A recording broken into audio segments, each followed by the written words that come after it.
Myths about intermediate fasting. Intermediate fasting మీద చాలా అపోహలు ఉన్నాయండి. ఎవరు చేయొచ్చు, ఎవరు చేయకూడదు, అండ్ ఎలా చేయొచ్చు, లేదా ఇది ఏమైనా సైడ్ ఎఫెక్ట్స్ వస్తాయేమో, అట్లా చాలా అపోహలు అయితే ఉన్నాయి.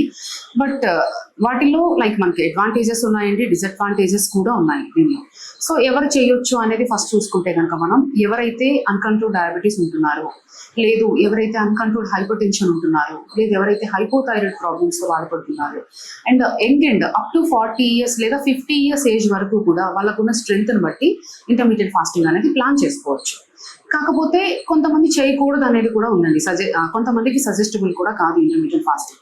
అది ఎవరెవరు అంటే అక్యూట్ రీనల్ ఫెయిల్యూర్స్ కానీ, అండ్ క్రానిక్ సికేడీ కండిషన్స్లో ఉన్న వాళ్ళు కానీ, కిడ్నీ డిసీజ్ ప్రాబ్లంతో ఉన్న వాళ్ళు కానివ్వండి, లేదు అంటే ఏదైనా కొంచెం క్యాన్సర్స్తో బాధపడుతున్న వాళ్ళు కానివ్వండి, అంటే ఒక క్లినికల్గా ఒక ప్రాబ్లం ఫేస్ చేస్తూ, ఒక సివియర్ ప్రాబ్లం ఫేస్ చేస్తూ ఉన్న పర్సన్స్ ఇంటర్మీడియట్ ఫాస్టింగ్ చేయకపోవడమే మంచిది.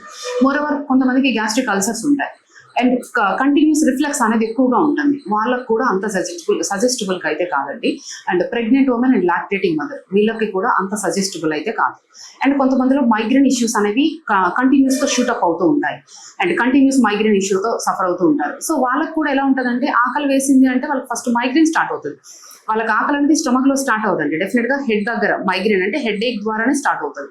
సో అటువంటి వాళ్ళు కూడా కొంచెం దూరంగా ఉండడం బెటర్. లేదు అంటే ఆ ఇన్ బిట్వీన్ అంటే ఫాస్టింగ్ పీరియడ్లో ఉన్నప్పుడు కొంచెం లిక్విడ్స్ అవి కూడా అంటే క్లియర్ లిక్విడ్స్ కానీ, లేదా ఏదైనా కొంచెం తక్కువ క్యాలరీస్ అండ్ ఫైబర్ ఎక్కువగా ఉన్న ఫ్రూట్స్ తీసుకోవడం కానీ అటువంటివి చేసుకోవచ్చు.